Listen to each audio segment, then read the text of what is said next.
సదాశివసమారంభం శంకరాచార్య మధ్యమం అస్మదాచార్య పర్యంతం వందే గురు పరంపరం. గురు బ్రహ్మ గురు విష్ణు గురుదేవో మహేశ్వర గురు సాక్షాత్ పరబ్రహ్మ తస్మై శ్రీ గురువే నమః. సింపుల్ రెమెడీస్కు పునఃస్వాగతం అండి. మీ సనగరం బాలసుబ్రహ్మణ్య శర్మ.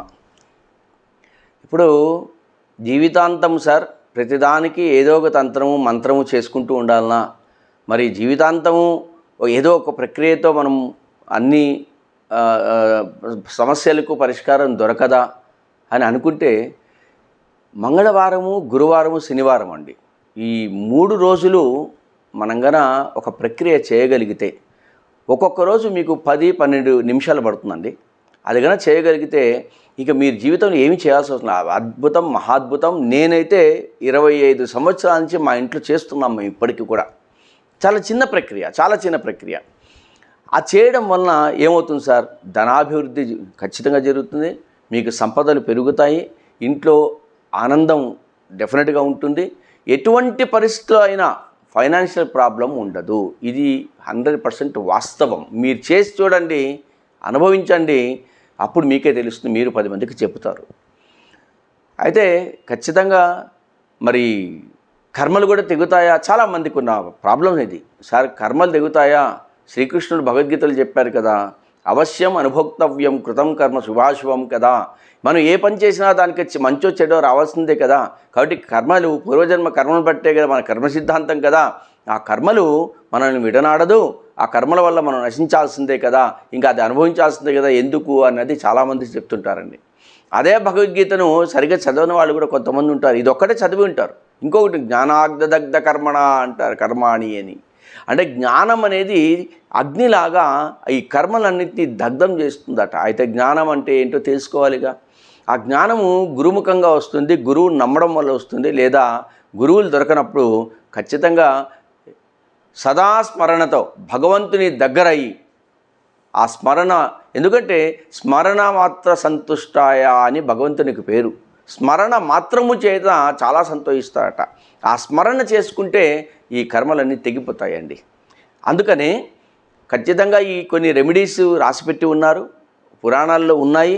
వాటిని తెలుసుకోలేక మనము మదనపడుతున్నాం తప్ప భగవంతుని నమ్మిన వాడికి ఖచ్చితంగా జరుగుతుంది. తనీయాంశం పాంశం తవ చరణ పంకేరుహ భవం విరంచహి సంచిన్వన్ విరచయతి లోకానవకిలం అని శంకరాచార్యులే రాశారు. వహత్యేనం శౌరిహి కథమపి శిరసా సహస్రేణ శిరసా అని చెప్తాడు. విష్ణువు అయినా సరే, బ్రహ్మ అయినా సరే, హరహ అంటే శివుడు కూడా, హరిహరాలందరూ కూడా, బ్రహ్మ కూడా ఆ అమ్మవారి యొక్క పాదం మీద ఉన్న ధూళిని వేసుకొని వాళ్ళు సృష్టి స్థితి లయ చేస్తున్నారట. ఇంక మనము ఎంత వాళ్ళమండి, ఖచ్చితంగా మనము ఆ పాదం పట్టుకుంటే అవుతుంది. సరే సార్, ఇప్పుడు ఏం చేయమంటారు? మంగళవారం అండి, మొట్టమొదటి చెప్తాను.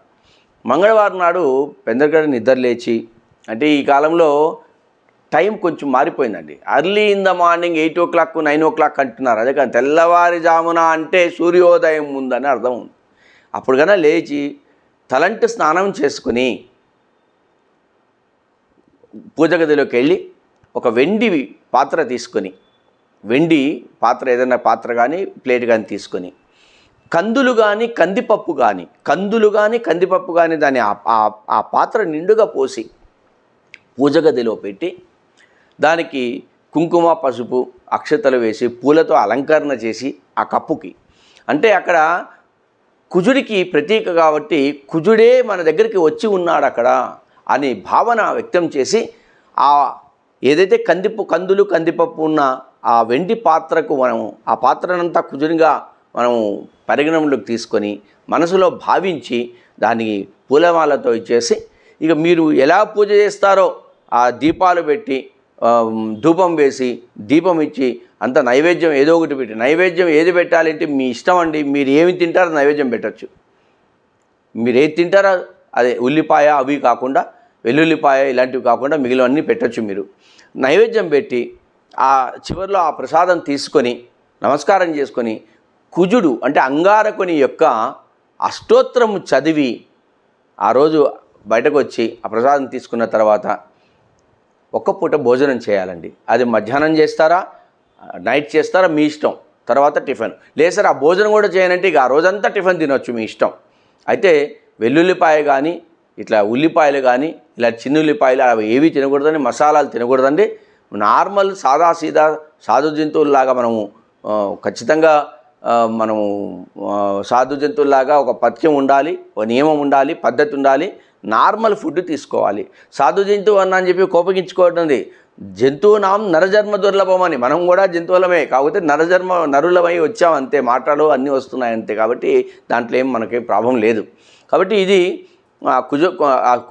కుజుని యొక్క అష్టోత్తరం చదువుకొని మళ్ళీ చెప్తున్నాను, ఒక పాత్ర, వెండి పాత్ర తీసుకొని కందులు కానీ కందిపప్పు కానీ నీడుగా పెట్టి అక్కడ పూజ గదిలో పెట్టి దీపాలు వెలిగించి దానికి కుంకుమ పసుపు పెట్టి ఆ పూలమాలతో ఆ వెండి పాత్రలోని కందులకు అలంకరించి కుజుడే అంగారకుడే అక్కడ కూర్చున్నాడన్న భావనతో కుజుని యొక్క అష్టోత్తరం చదివి మంగళహారతి ఇచ్చి నైవేద్యం ఏదో ఒకటి పెట్టి ఆ నైవేద్యం స్వీకరించి ఒక పూట భోజనం కానీ లేదా మొత్తం టిఫినే కానీ చేయగలిగితే ఆ రోజు ఉపవాసం ఖచ్చితంగా ఉండాలంటే ఒక పూట భోజనం కానీ టిఫినే, మసాలాలు అవన్నీ ఏం తినకూడదండి.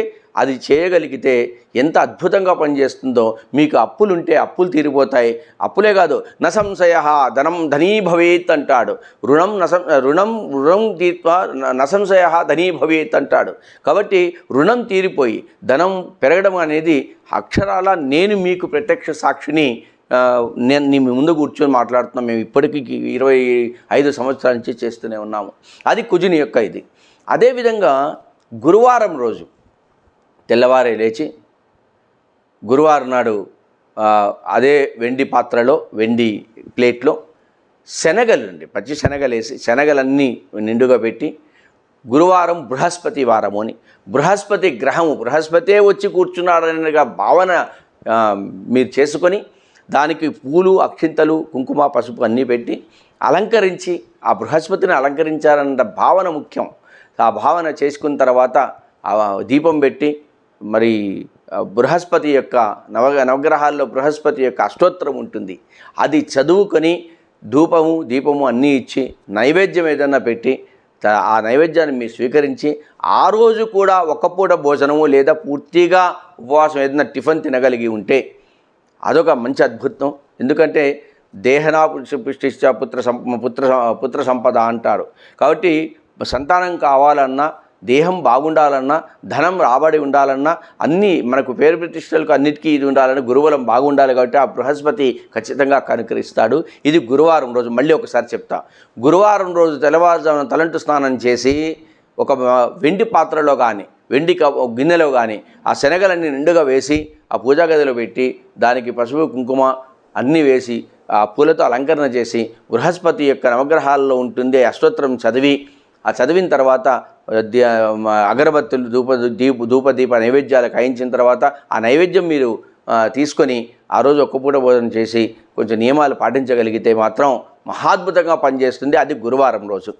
ఇక శనివారం ఒక్కటి ఉంది.